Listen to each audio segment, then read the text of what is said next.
AP సచివాలయానికి రాబోతున్నారు ముఖ్యమంత్రి చంద్రబాబు నాయుడు. రోడ్లు ఇసుక పాలసీపై సమీక్ష నిర్వహించబోతున్నారు అధికారులతో. ఇక రేపు అమరావతిపై శ్వేతపత్రం విడుదల చేయబోతున్నారు.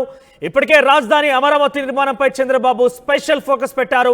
ఆయన ముఖ్యమంత్రిగా ప్రమాణ స్వీకారం చేసిన వెంటనే అటు పోలవరాన్ని ఇటు అమరావతి రెండింటిని కూడా సందర్శించారు. ఇప్పటికే పోలవరంపై శ్వేతపత్రం విడుదల చేశారు చంద్రబాబు నాయుడు.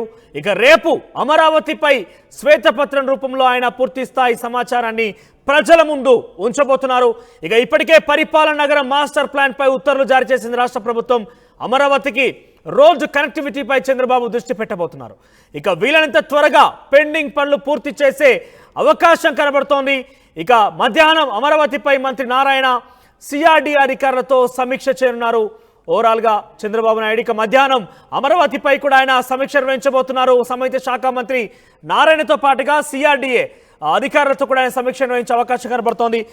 లైవ్ లో అందుబాటులో ఉన్నారు ప్రతినిధి రాజేష్. రాజేష్, సో రేపు అమరావతిపై శ్వేతపత్రం విడుదల చేయబోతున్నారు. ఇప్పటికే పోలవరంపై ఆయన శ్వేతపత్రం కూడా విడుదల చేశారు. సో ఈ నేపథ్యంలో ఎటువంటి సమీక్షలు ఉండబోతున్నాయి, ఎటువంటి రివ్యూలు జరుగుతున్నాయి? కొద్దిసేపటి క్రితమే ముఖ్యమంత్రి చంద్రబాబు నాయుడు సచివాలయానికి చేరుకున్నారు. ఉదయం ఆయన కీలకమైనటువంటి R&B మీద సమీక్ష చేయబోతూ ఉన్నారు. చూసాం గత 5 ఏళ్ల కాలంగా ఆంధ్రప్రదేశ్లో రోడ్ల అస్తవ్యస్తంగా తయారయ్యి అనేక మంది ప్రాణాలు కోల్పోయిన నేపథ్యం కూడా చూసాము. వైసీపీ ఓడిపోవడానికి ఒక కారణమైనటువంటి రోడ్లకు సంబంధించిన అంశంలో ముఖ్యమంత్రి చంద్రబాబు సమీక్ష చేయబోతున్నారు. సమీక్ష చేసి ఎక్కడెక్కడ రోడ్లు పాడైపోయి ఎక్కడెక్కడ కొత్త రోడ్లు నిర్మాణం చేయాల్సి ఉందనే దానికి సంబంధించిన అంశం మీద అధికారులతో సమీక్ష చేస్తారు. చేసిన తర్వాత దానికి సంబంధించినటువంటి ఆదేశాలు కూడా ఇచ్చే అవకాశం కనబడుతుంది. పూర్తి స్థాయిలో ఆంధ్రప్రదేశ్ వ్యాప్తంగా రోడ్లన్నీ కూడా అధ్వానంగా మారిన పరిస్థితి మనం చూసాం. కాబట్టి ఖచ్చితంగా ఇప్పుడు దానికి సంబంధించిన కీలకమైన శాఖగా ఉంది కాబట్టి R&B మీద సమీక్ష చేసి అధికారులు కొన్ని కీలక ఆదేశాలు జారీ చేయబోతున్నారు. ఇక మధ్యాహ్నం ఇసుక సంబంధించిన అంశం మీద ఆయన సమీక్ష చేయబోతున్నారు. ముఖ్యంగా ఇసుక అంశం గత వైసీపీ ప్రభుత్వం వచ్చిన కొత్తలో దాదాపు 3-4 నెలల పాటు ఇసుకను హోల్డ్లో పెట్టి చాలామంది భవన కార్మికుల మృతికి కారణమైందని కూడా పెద్ద ఎత్తున అప్పుడు విమర్శలు చేశారు. ప్రతిపక్షంలో ఉన్నప్పుడు తెలుగుదేశం పార్టీ, జనసేన, భారతీయ జనతా పార్టీ అన్ని పార్టీలు కూడా ఇసుక మీద పెద్ద ఎత్తున ఆందోళన ఉద్యమాలు కూడా చేసే నేపథ్యం చూసాం. ఈ నేపథ్యంలోనే కొత్తగా గత 5 ఏళ్ల కాలంలో ఇసుకను అక్రమంగా తరలించేశారు. పెద్ద ఎత్తున ఇసుకలో స్కాములు జరిగాయని కూడా పెద్ద ఎత్తున విమర్శలు వచ్చినాయి. వైసీపీ ఎమ్మెల్యేలు, మంత్రులందరూ కూడా ఇసుక దందా చేశారని కూడా పెద్ద ఎత్తున విమర్శలు వస్తున్న నేపథ్యంలో ఇప్పుడు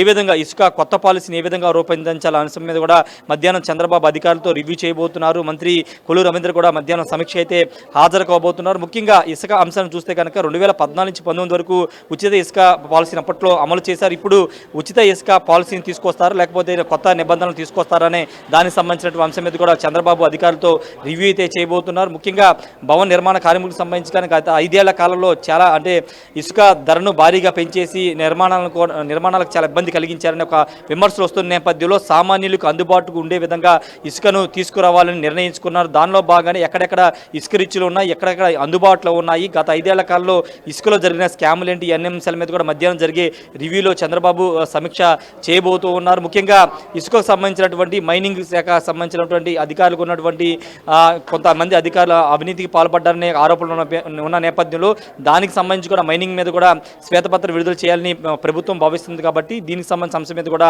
గత 5 ఏళ్ల కాలంలో జరిగినటువంటి అంశాల మీద చంద్రబాబు పూర్తి సమాచారం అధికారుల నుండి తీసుకోబోతున్నారు. తీసుకున్న తర్వాత పూర్తి స్థాయిలో ఇసుక కొత్త పాలసీని కూడా తీసుకొచ్చే అవకాశం అయితే కనబడుతుంది. మరొక కీలకమైన అంశం ఏంటంటే రేపు అమరావతి మీద రాష్ట్ర ప్రభుత్వం శ్వేతపత్రం విడుదల చేయబోతుంది.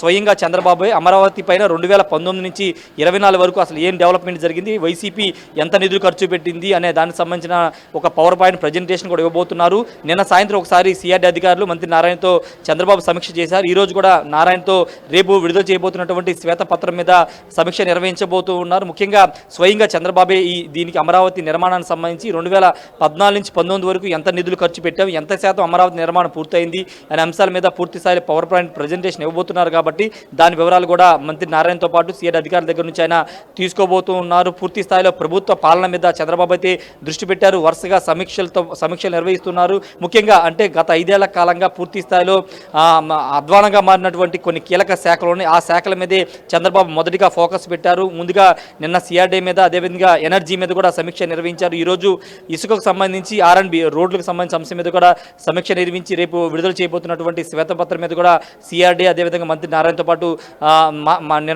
సమీక్ష చేయబోతున్నారు. ఏదేమైనప్పటికీ పాలన మీద చంద్రబాబు నాయుడు స్పీడ్ పెంచారని చెప్పాలి. ఎందుకంటే సమయం చాలా తక్కువ ఉంది, ఎక్కువ సమీక్షలు చేయాల్సి ఉంటుంది. ఎందుకంటే ప్రతి శాఖలోనూ అవినీతి జరిగింది. గత 5 ఏళ్ల కాలంగా ప్రతి శాఖను అధ్వానంగా మార్చేశారని ఒక విమర్శ వస్తున్న నేపథ్యంలో అన్ని శాఖల మీద పూర్తి స్థాయిలో సమీక్ష చేసి అక్కడ గత 5 ఏళ్ల కాలంలో ఏం జరిగింది, రాబోయే 5 కాలంలో ఏ విధంగా ముందుకు తీసుకెళ్లాలని దానికి సంబంధించి చంద్రబాబు అయితే సమీక్షలు చేస్తున్నారు. మనోజ్, రైట్ రాజేష్, ఇక ఓవరాల్గా రేపు అమరావతిపై శ్వేతపత్రం విడుదల చేయబోతున్నారు చంద్రబాబు నాయుడు. ఇప్పటికే సచివాలయంలో అధికారులతో మీటింగ్ ఏర్పాటు చేశారు. దాంట్లోకి మంత్రి నారాయణతో పాటుగా సిఆర్డీ అధికారులు కూడా హాజరు కాబోతున్నారు.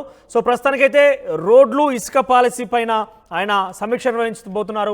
సో ఇదేమైనా కూడా చాలా క్రియాశీలకంగా ఆయన ముందుకు అడుగులు వేస్తున్నారు. చాలా పకడ్బందీ ప్రణాళికాబద్ధంగా ముందుకు వెళ్తున్నారు. ఆయన మొదటి ప్రియారిటీగా 2 అంశాలను తీసుకున్నారు. ఒకటి అమరావతి, మరొకటి పోలవరం. ఇప్పటికే పోలవరంపై వైసీపీ ప్రభుత్వం ఎటువంటి వివక్షతను చూపించిందనే విషయంలో శ్వేతపత్రం రూపంలో ప్రజల ముందు ఉంచే ప్రయత్నం చేశారు చంద్రబాబు నాయుడు.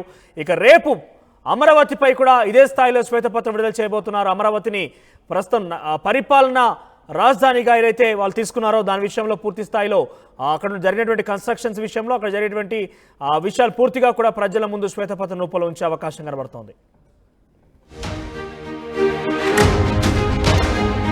మరిన్ని వీడియోస్ కోసం ఛానల్ ని సబ్స్క్రైబ్ చేయండి. లేటెస్ట్ అప్డేట్స్ కోసం వాట్సాప్ ఛానల్ ని ఫాలో చేయండి. అండ్ లింక్ డిస్క్రిప్షన్ లో ఉంది.